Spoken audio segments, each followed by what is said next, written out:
Hey, and welcome to the PublishPress Podcast.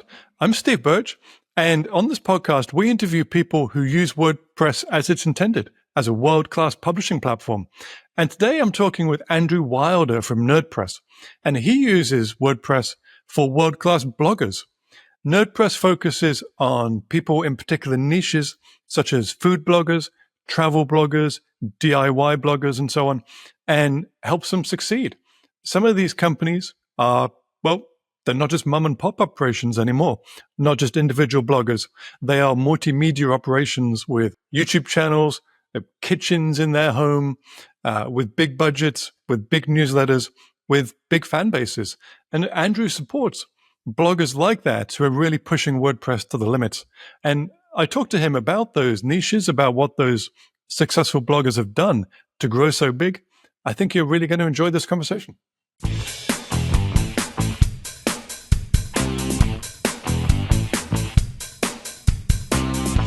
Hey, Andrew, welcome to the PublishPress Podcast. Hello, I'm glad to be here. Hey, so Andrew, you are a nerd, or at least you run a company called NerdPress? Yeah, I was a nerd in high school, so I guess I'm still a nerd. My company's called NerdPress. We wouldn't be on a WordPress podcast talking about techie things if we weren't nerds, right? Yep. I was actually, when we came up with the name, I was a little hesitant because I was like, nerd's kind of problematic, but nerds are taking over the world. And we want to take ownership of the word. So yeah, I'm a proud nerd now. Software is eating the world. Nerds are eating the world. Exactly. So the name NerdPress kind of hints at what you do, but what exactly does NerdPress do? Sure. So we provide WordPress support and maintenance, or I should say maintenance and support for WordPress websites.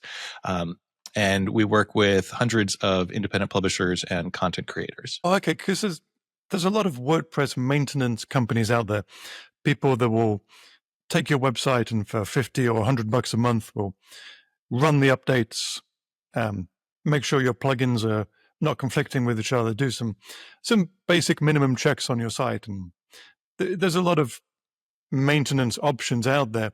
But over at NerdPress, you do things a little differently. You focus in particular on publishers and bloggers. Yes. And I kind of like to say we do things the hard way. We actually, for better or worse, we don't automate everything. For example, the way we run updates, we have a dedicated team of 4 people who are all based in the US, who are our updates team. And when they run updates, they run the updates on the site. They look at the site before and after and make sure nothing broke. And then if something broke, they'll roll it back or they'll fix it or they'll address it in some way. Whereas most of the companies out there, they automate everything and you only find out something broke later. And particularly with our clients, you can't just automate everything because they're generally very high traffic and very complicated websites. We're not working with too many portfolio sites. We're working with very active blogs and e-commerce sites. Oh, so you don't even have an automated visual checker tool. People are manually checking to make sure that the updates ran correctly and things are still working. We've experimented with visual regression testing in the past. We were using Staging Pilot many years ago, and then they were bought by Pantheon. We always had problems, particularly because our client sites run a lot of ads. And so that makes the regression testing, the visual comparison, very difficult. We are doing some experimentation right now with WP Remotes testing. We actually just moved to their platform to help us manage things. And they have a testing tool. So that's something we're going to be doing in the coming months is hey, let's see how it's come along. And if we can utilize it, we definitely want to, but we're still going to supervise the updates no matter what, because we want to be able to have eyes on the site. Yeah, there was a very talented developer I knew several years ago who probably introduced me to AI for the first time. This is probably 6-7 years ago. And he was trying to solve the visual regression problem using some of the AI that was available at that time, trying to automatically compare before and after, and then use AI to check for differences like an ad change or maybe a change in a related posts block, which maybe has just been updated with a new post. It's a difficult problem. And so perhaps really the only 100% guaranteed solution is to have someone manually check them. Yeah, I think I'm all for using tools, but AI isn't replacing humans completely yet. We're not there yet. The other thing that we do is we read change logs before we run updates, right? Tina, our updates team leader, she looks at the change log. She decides, hey, this update looks really big. Maybe we'll wait a few more days, make sure there are no new bugs.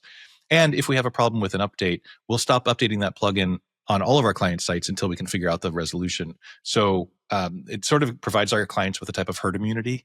So if we've got 100 sites to update a specific plugin, and the plugin has a problem, maybe one of those sites will have that issue. The other 99 will hold off, wait till the problem's figured out, whether it's a point release or whatever it is.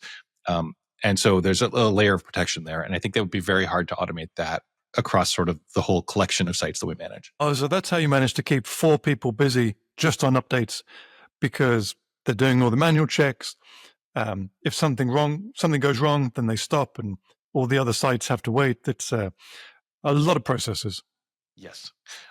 We're working on these high traffic sites, and we've actually got an internal knowledge base card called How to Be a Safe Cowboy. Like we do a lot of cowboy coding, as it were. Okay. Because some of these sites are also very large. They might be 10, 20, 30 gigabytes of images because they've been running for many years. So like we can't just create a staging site on a whim, test it, and then push it back. And so we've found it's actually better for us to work on sites live most of the time. If it's a big change that we need to test something, we might do it on staging. But for most things, we're better off just doing it live and then fixing it very quickly. Hence the name Cowboy. Giddy up. Okay. So do you mind introducing the kind of publishers you work with then? What kind of site has 300 megabytes of images? So most of our clients are food bloggers, and we work with also a lot of travel bloggers and DIY, crafting, parenting. We do work with a number of WooCommerce sites as well. But most are independent publishers, and we're working directly with a site owner, or maybe they have a small team and they have a few authors, and they're publishing regularly. Some of them may have been publishing for a couple of years. Some of them may have been some of the original publishers. Some of our clients go back to, 2005. So we develop a long-term relationship with our clients. We really get to know them and get to know their sites, and we really make it very personal for us. So we like to think of it more as a partner, rather than a vendor. We try to be more of a partner than a vendor, I guess is the best way to put it. Almost kind of becoming part of their team. I think there's a word for that I'm missing, but you provide a good number of hours each week as part of, like, maybe joining their Slack channels or having quite a deep relationship with the customers. Yeah, so we have a few different tiers of support, and actually, to back up for a second, I started working on websites in 1998 originally, but I started my own food blog in 2010, and okay, that's why we kind of fell into the food blogging space. I was a food blogger. What was your food blog? Oh, it's called Eating Rules. Oh, it still is. Eating Rules, man. That's how you'll remember it now. Okay. It's still up online. It is sadly neglected, so please don't go there. I mean, sure, go there, but don't judge me. I've been so busy with NerdPress that I just haven't been updating it lately. But yeah, I started my food blog in 2010, and I also got really involved in the Food Bloggers Los Angeles community. And we would have actually monthly meetups where we'd have a potluck and talk about a topic of the month. And I guess the food was always good at that meetup. Always. Yes. And we'd share the recipes, and it was a real, whenever you find a community of people who loves food and celebrating food, they tend to be really nice people. At least that's been my experience. So they asked me to do a session on Google Analytics, and this was, maybe 2012, 2013. And we were at someone's home, sitting on the back porch, and I didn't have a projector or, a slide deck. So I printed out like this 14-page PDF. Right. I printed it, handed it out to everybody, and spent like 2 hours going through Google Analytics and how to use it better. And afterwards, people swarmed me and they're like, "Oh, I've got this other problem on my site. Can you help me fix it?" And I said, "Oh yeah, sure." And they said, "What are your rates?" I'm like, No. I'm just going to help you out. No problem." And they're like, "No, I insist on paying you. What are your rates?" And that's where you could see the light bulb go off above my head. Right. And that's the moment I realized that publishers are treating their sites more like a business. And even if it's a hobby, people spend on their hobby. And if you're frustrated with some aspect of your site and you want to love your site, you want to solve that problem. So people needed a lot of technical help. And so I started basically working just as a freelancer, helping people on their sites with whatever the problem was or redesigning their site. And over time, I started doing a lot of the same things over and over again, like setting up backups or doing security scanning. And in 2014, I realized, like, I'm doing these same things. Why don't I turn this into a service and turn it into a subscription? So I was one of the first people doing WordPress support subscriptions. So I started doing that, and over time that kept growing, and I was able to standardize things. And you had asked about hours. So I actually decided not to include development hours, which is what many of the companies do. And instead, I came up with what I call quick support requests. So it's basically like anything we can help with that's 15 minutes or less. And, nowadays we're not sticklers on the time, but the idea is like, if you have a question or a small task, just ask us and don't worry about like, oh, is that using up my hour? And because as a client, when I work with a lawyer or an accountant or somebody else, I don't like being nickel and dimed and being charged, sent a bill for a quarter hour or whatever it is. And so I didn't want to do that to my clients. And so we came up with the quick support requests, and that's been a game changer for us. And, if somebody has, like, our middle plan has 5 per month, but if somebody asks us 6 things, we don't worry about it, It's just there as a terms and conditions, just in case they start to abuse it. You can say, okay, you're over your limit. Exactly. And we know some months will be busier than others, right? And when we start working with somebody, the first few months, there's always a lot more questions. And then we work out all the kinks and solve all the problems. And then it gets a little quieter. And then when things come up, as they always do, we can jump in and help whenever. So what does a big successful food blog look like in 2025? Are these like fairly substantial teams now with bloggers and maybe social media people? Maybe they have a YouTube channel or a newsletter. How big are some of these sites growing? It really depends. We have some that are just like a husband and wife team. And we have some that the publisher has grown and added a team, and they have a chief of staff, and they have 5 authors, and they have a recipe tester, and they have a photographer. And some of them have built test kitchens. A lot of people have built they might take a space and transform it into a studio kitchen where they can do more video and more photography. So it could be they convert their garage, and they're basically, instead of just working in your home kitchen, which may not have the best lighting, may not be the most photogenic, they can build a whole studio now. And so it really runs the gamut, though, I think. And the interesting thing to me is you can't tell really how much traffic a site has by looking at it, right? Oh. There are tools that kind of guess. In my experience, they're pretty wrong. And we have the privilege of seeing what the actual traffic is. And so it's interesting to see what a site looks like from the outside, may or may not really indicate how popular it actually is. And I think the most important thing is that the content has to be good. Everything else is secondary. And I think also a lot of us working on WordPress, we tend to forget most visitors are on mobile now. So you've got a tiny little screen, and that's what the site looks like. For recipes, particularly, I'm sure. Especially, I think it tends to be about 85% mobile for recipe sites because people are in the kitchen looking for recipes on their phone. But publishers tend to work on their laptop, right, or their tablet, and they're working on a much wider screen. And once you shrink that down to that single column format, the design and layout doesn't matter quite as much. So just something to think about. Mobile, tablet, certainly having your iPad propped up in the kitchen, and from experience, probably the print option as well. So many sites have ugly or bad print options, but I know if I'm looking for some kind of a recipe, I'm normally hitting the print button, and some of the sites put out some pretty ugly designed PDFs. That's good user feedback. We're going to start looking at because we don't actually. I don't tend to look at the print version. I'll hit the jump to recipe button, which brings me down to the recipe card in the post. But yeah, I think a publisher who's been doing this longer will probably have at some point thought, hey, we should make our print version nicer, and they might make sure their logo is printing nicely and there aren't ads that actually get sent to the printer and things like that. Yes, that's a big problem. Yeah. Yeah. So is this a brutally competitive niche? Are these bloggers are scrambling for traffic, competing against each other, or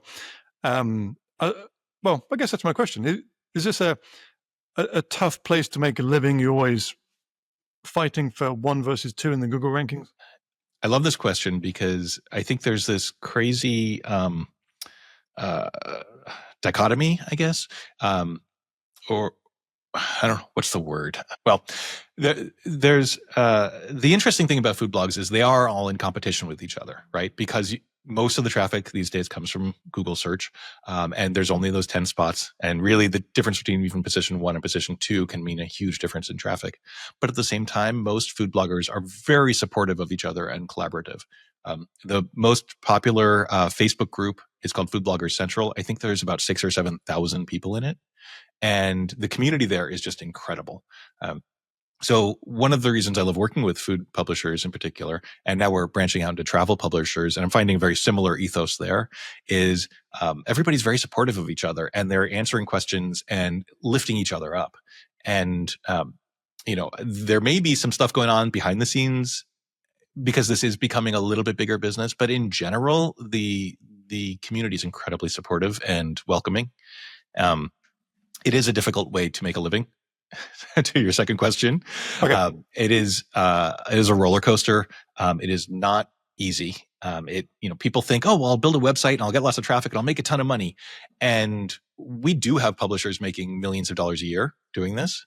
Lots of publishers making a solid 6 figures, but it's not easy.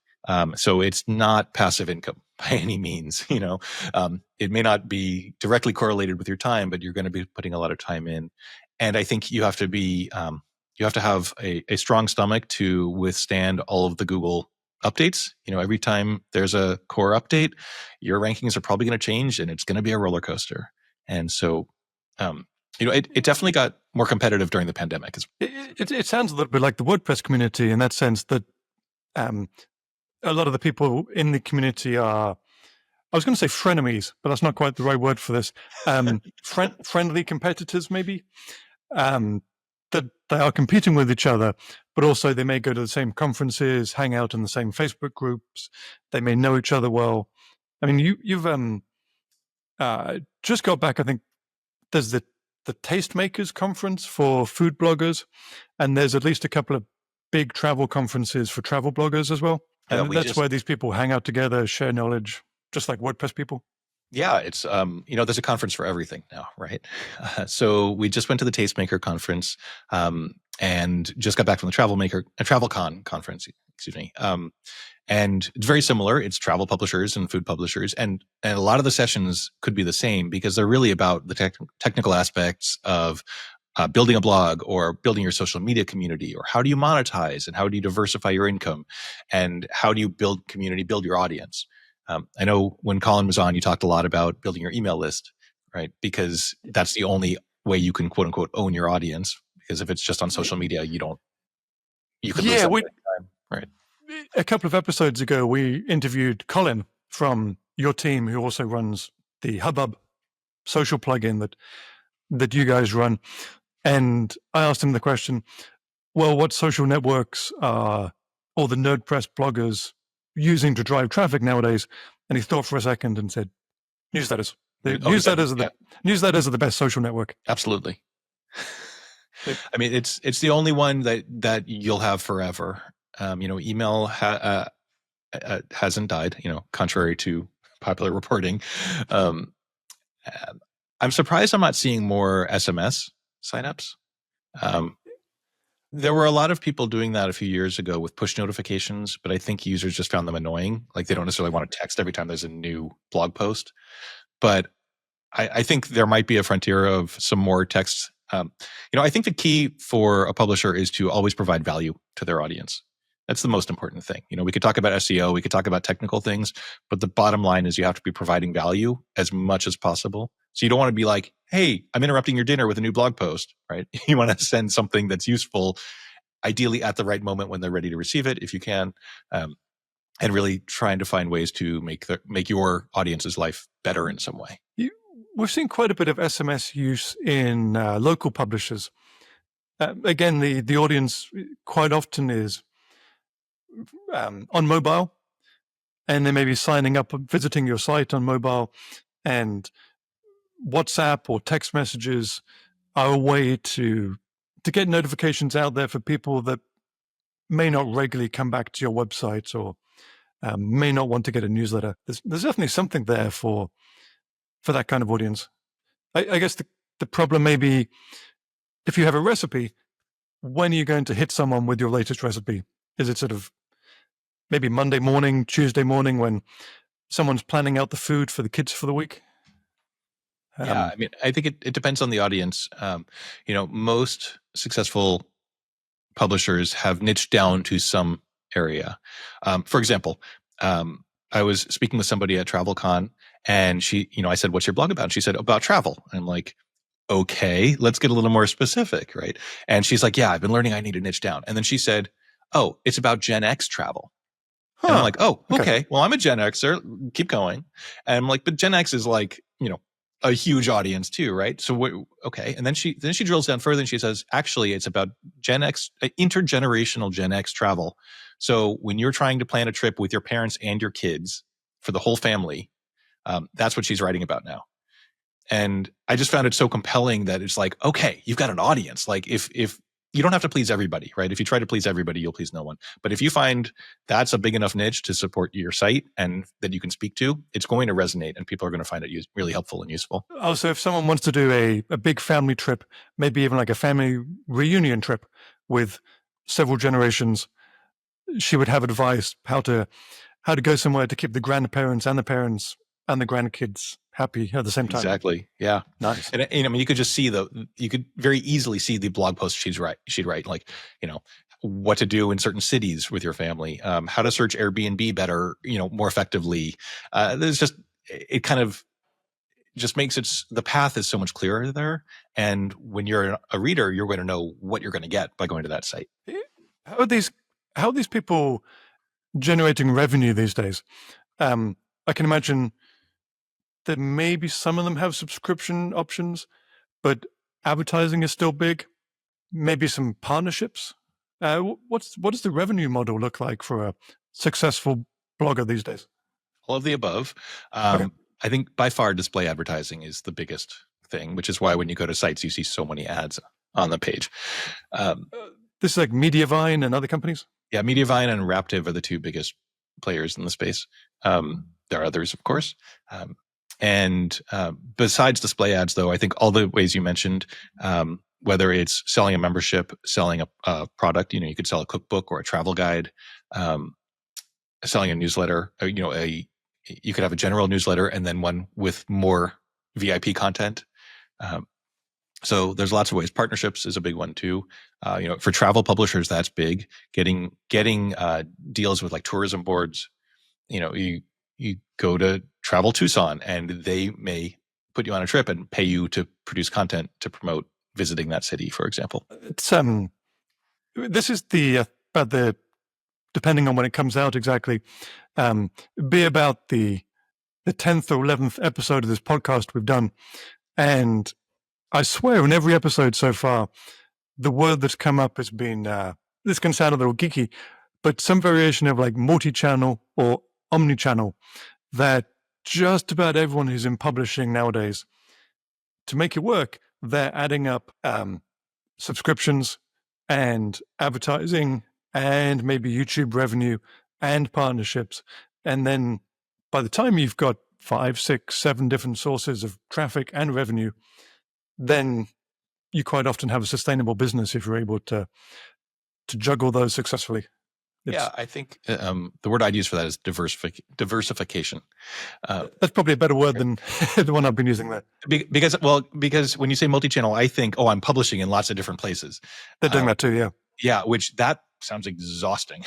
and I think you have to try a bunch of different places, but then really find the ones where you find your audience and it resonates and you enjoy publishing the most. I think that's really important too. If you hate publishing on Instagram for whatever reason, like if you just think it's drudgery, you either need to stop doing it or hire someone else to do it. But especially if you love publishing on, let's say, Facebook, right? Then, because I think if you have joy in it, on that particular platform, that's going to come through. And if you don't, it's also going to come through. So it's the same kind of thing, though. If you try to do all of it, you're just going to burn out and you're not going to win at any of them. So, maybe try two things at a time and see which one resonates with your audience and helps you grow. Is there a place where travel bloggers and food bloggers will normally go on social media? My first guess might be, say, Pinterest for food bloggers and maybe Instagram for travel bloggers. Where are they going to get traffic to build their audiences? So most traffic is Google still, although that's challenging these days. Since the helpful content update in the fall of 2023, it's been definitely a roller coaster. Anecdotally, I've seen the larger sites tend to be getting more traffic and the smaller sites are getting pushed out in Google results. So that's been challenging. Pinterest used to be fantastic. For some people, it is still, but it's much harder in Pinterest as well. The rise of AI images and AI spam is a real problem that the platforms haven't really figured out how to solve yet. A lot of publishers still do well on Facebook. What's interesting to me is the publishers that I'm interacting with in to work with or talk with in their communities, it's on Facebook. It's basically Facebook groups, which are really just forums. It's a little different than the Facebook social news feed and sharing because they're just a forum. But for whatever reason, at least in the food space, that's where the food publishers like to hang out. They will create a Facebook group for their own blog, whether it might be Mexican food or Thai food, and they'll build a community on Facebook around their recipes, around the type of food that they're promoting. Yeah, a lot of them do that. So you might have a Facebook page and a Facebook group. You could sell membership to a group. There's so many different ways you could do it, and I think it really does depend on what excites you and what you're interested in, but also what your audience is going. Some audiences are on Facebook and some aren't there at all. Facebook is, I think the demographic is skewing older now. And the younger crowd is on TikTok. And yes. I'm guessing your kids don't. If they're going to search for something, they're probably going to go straight to TikTok, right? Well, we don't allow them to have TikTok at the moment, which now I've actually seen how they use their devices is a little dumb, because basically we allow them YouTube instead, and just about anyone that posts short videos on TikTok will repost them to YouTube. So basically they see the same videos, get just about the same experience on YouTube as they do on TikTok, just maybe a slightly different algorithm. I don't envy trying to parent in this age. It's got to be tough. They get one or two social networks to choose from, and YouTube is their drug of choice. Yeah. See, that's the same advice, right? Pick one or two and lean into it.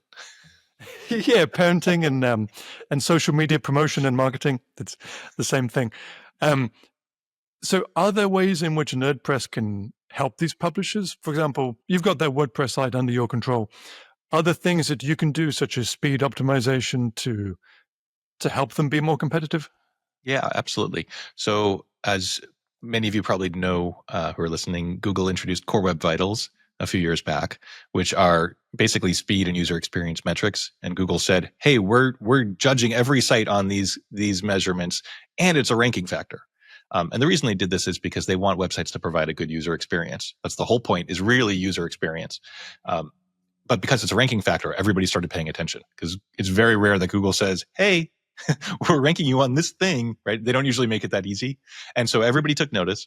So that is a huge part of our services, is we will do Core Web Vitals optimization. So we do a lot of caching, a lot of page speed optimization or performance, fixing layout shift, and it runs the gamut. And one of the things about our service is, since we're an ongoing service, we don't just do a one-time optimization.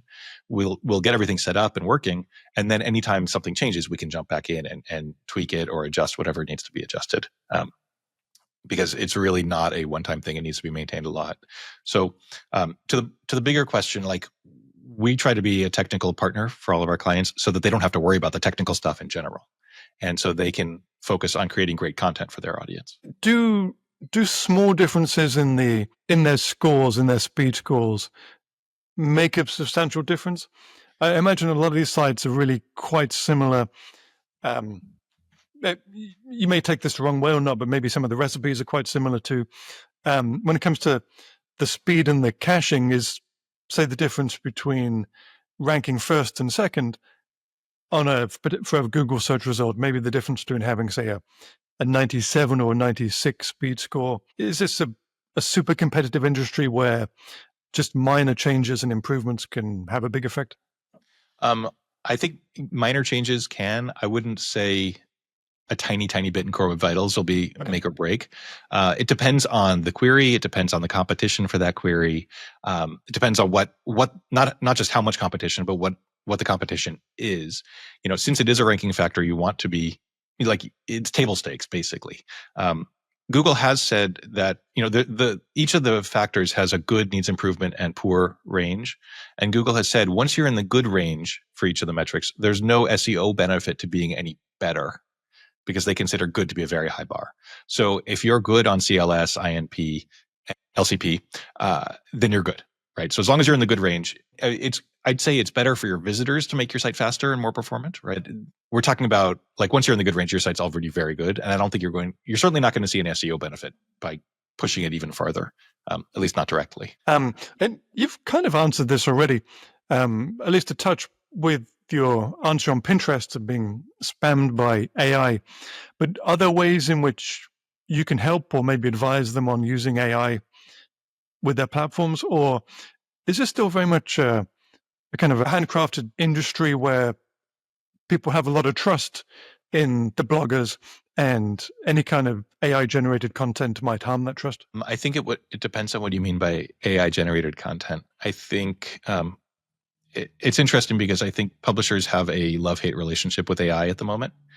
They love it because they use it too as a tool to help them iterate, to come up with blog post ideas, to come up with content outlines, to analyze content. And we're all using AI at this point in some way. The hate part is when AI spammers, I'll call them, are creating tons of AI content and flooding the zone basically, and are ranking well on it, and they're making money on it. And so those sites are really difficult because they're so easy to proliferate and to generate, and there's a lot of bad actors doing that stuff. So I think that's a problem. I think a food blogger, if they were to create AI food images, that would be frowned upon, because it's still not real. They're not that good yet. But I've heard, I know of one publisher who, they had a picture on their site, and it was all the ingredients were set out on the counter, and they forgot one of the ingredients. So they used AI to add the ingredient back in. Okay, that seems acceptable. Right? I mean, you could do that with Photoshop 10 years ago, 20 years ago even, yeah. Right? So, it's definitely a question of where you draw the line. I think as long as the core content is human and uniquely that person, I think we're good. And then AI is just a writing tool. It's just an assistant. It's when AI is creating the content that we have a problem. And I guess it's probably more difficult to fake this for travel bloggers. I mean, if you're not there in person, maybe I guess you could fake that too. So I think that what it's going to come down to is humanity, and we're creating websites for people, not for AI. And people resonate, connect with other people. And I think one of the keys is to show that you are human in your writing. So if you're a travel publisher, have those beautiful pictures, but have some selfies to prove that you were there, right? If you're on a cool river barge cruise, turn around and do the selfie off the bow, and everybody can see that you were really there, right? And that's going to really show people that, hey, they can have that experience too. And if all their pictures are just too perfect and they look like they're out of a stock catalog, it's not going to feel real, because it's like, oh, is that person there? Do they really know what they're talking about? Is that maybe the secret sauce? I was going to ask, are there special things that the successful bloggers these days are doing? Are they the ones with the largest newsletter, or the largest Facebook group, or the largest social media following?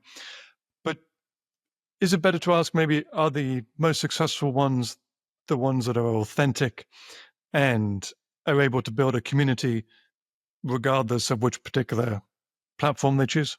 I don't think you can get to be the biggest and most successful, having the largest audience like you just listed, without being authentic. And in the case of recipe publishers, the recipes have to work. And there are some of our clients who are very, very large. When I mention their name, people who aren't affiliated with recipe blogging or WordPress or anything, they go, "Oh, I love her recipes. They're so good." Nice. Right. And I I have a couple of clients who I hear that over and over and over and over again. So every single recipe they publish is fantastic. It's easy to follow and it works. And so they're helping home cooks be successful. So those cooks are going to go back to those websites. And what happens is you do that enough, and instead of searching for, I don't know, a pound cake, you're going to go to Sally's website instead, right? You're just going to go straight to the website and say, "Hey, what's her recipe for this?" And it takes a long time to build up a library large enough for that. Another example, at TravelCon, I was talking with a couple who has a travel blog, and they've written, I think it was like 100 or 150 posts. They've added an AI chatbot to their site that is trained on all of their content. And so if somebody asks a travel question on the chatbot, it's going to answer with their content first. But if they haven't written something, it's going to expand on that with other travel content. And they've put some guardrails on it, so it's only going to answer with travel content, not other AI stuff. And that's a way that they're building community and getting people to stay on the site longer and interact and helping them surface content that's useful to them. And I thought that was a really interesting way to use the tool. So are you sampling any of the work of your customers? You have hundreds of food blogs, hundreds of travel bloggers.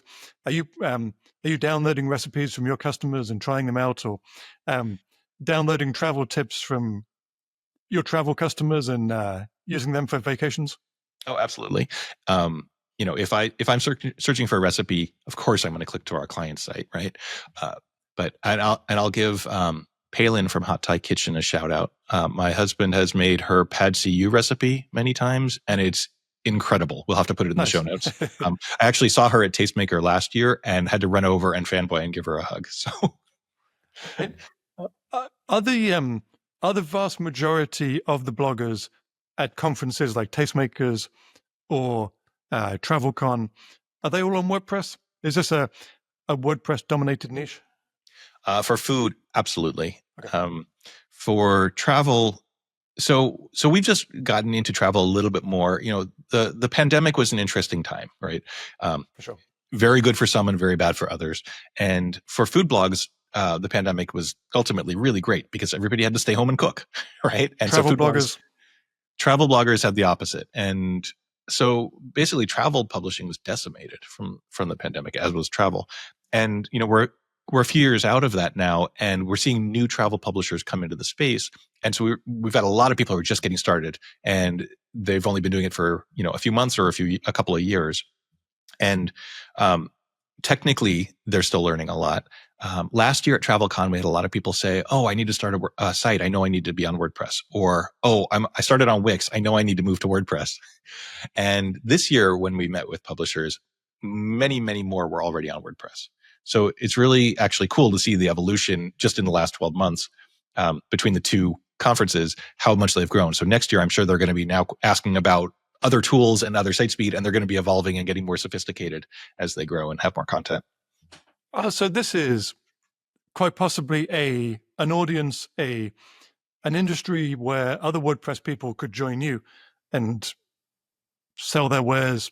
They could target these audiences. There's a really substantial market out there. I mean, we focus on publishers, and certainly on the local news, magazine, serious publishing industry, 90% are on WordPress.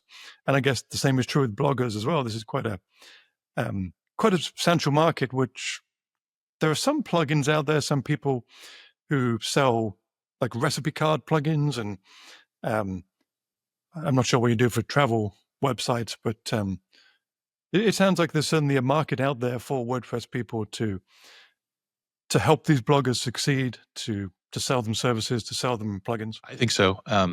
When we were at TravelCon, they pulled me aside and asked me to do like a little promo video and do a quick little interview from the brand's perspective. And he asked me what's your ROI going to be like on TravelCon? And I said, I'll tell you in a few years. Okay. So we're doing education, and we were doing site audits basically all day long at our booth with people and giving them advice. And so we're really investing in the travel space and the community because we want to see them succeed and grow. I personally love travel, so a great area to be in for me. And I don't know if we're going to get a lot of clients out of it, frankly. I hope we do. If we don't, okay. So to me, we're still experimenting, but I would love to see more WordPress technical folks sponsoring these conferences, getting involved. And when we were one of the early sponsors of Tastemaker, and now there's a whole tech hall basically of all these booths of tech sponsors, and it's very interesting also seeing the difference between conferences for publishers and conferences for WordPress nerds. We go to WordCamps, and they're primarily for inside baseball WordPress stuff. I think there's not as many end users. It's agencies and developers, right? And so it's very interesting to see technical companies now marketing directly to the consumers who are using WordPress. I've been to a few WordPress open source kinds of conferences over the years, but one that really sticks in my mind is one in New Orleans a few years ago. This was a Drupal conference, and the conference center in New Orleans is big enough that they can fit 6 or 7 conferences in at once. One of the very biggest conference centers in the United States, I think. And they put the open source one at the very far end. And all of those different conference areas were busy. So me and my wife started at one end. And the first one was like a doctor's conference. And you walk through, everyone was in their scrubs, in their medical uniforms. Then you walk through, and there was a travel blogging area there. And everyone looked like you might imagine travel bloggers too. Lots of sandals, lots of shorts. We went on. There was a sales conference. Everyone was in suits and ties. There was I think a drag queen conference at one of the booths, one of the areas. And then we finally got towards the end of this big conference center, and my wife looks around. I think we're at the open source area, and everyone was there. Big baggy t-shirts, big baggy shorts, kind of slouching around like open source people do. I imagine going from that to going to a food bloggers or a travel bloggers conference would be an eye-opening experience. I mean, I'd say food bloggers and publishers they're pretty casual because everybody works at home too. So, it is a chance to dress up a little bit nicer and put some pants on maybe. But if people get the chance to attend these, they should go. They should see you there. It'd be an interesting experience for many WordPress people. Yeah. Cool. So NerdPress works with hundreds and hundreds of bloggers at this point. So you might be able to give a good answer to our final question here. We ask everyone a blog roll question. And the blog roll question is there a publisher at the moment whose work you really admire? Someone who's, when their newsletter drops in your inbox or when you see a new post, you'll jump up and read it. Who are you really happy to read at the moment? So it's a great question, and I have a horrible answer because I don't read a ton of blogs. But I knew you were going to ask me this, and I looked through to see who I'm reading, and I'm embarrassed to say they're not using WordPress. Okay, that's okay. We don't define WordPress in this. But the one publisher I'm reading a lot is Thomas Pueo. He has a Substack called Uncharted Territories, and he's an interesting first principles thinker. So he approaches things in a different way than I would, or from unconventional thinking, and I find that interesting. But I do want to give a shout out to 2 of our WordPress publishers. They lost their homes in the LA fires in January. And so I just want to give them a shout out. Dorothy from Shockingly Delicious and Valentina from Cooking on the Weekends. They're both fantastic publishers. I've known them for 15 years. We've been at potlucks. They're really good cooks and wonderful people. So I just want to send some love their way. Oh, because NerdPress is a Los Angeles company. Technically, you're global now, but you're in Los Angeles. I happen to be in Southern California, so that's where our headquarters are. I'm actually the only one in California. The rest of my team is scattered around the country. Yeah. Okay, but the LA fires were bad for people, bad for the LA food bloggers community, or at least many members of it. Yeah. It was really bad, and I mean they lost everything. I mean, their homes were gone. So, yeah, a lot of people did. And I guess to end on a a slightly more positive note, you might be able to recommend some good Thai food as well. Oh, yes. Thank you. So Hot Thai Kitchen. It's hot-thai-kitchen. So Palin's recipes are fantastic. I definitely recommend her Pad CU. That's chef's kiss. Awesome. Well, it sounds like you have a great job hanging out with these food bloggers and travel bloggers. I wish you all the best with 2025, Andrew. Thanks. It's been a pleasure chatting.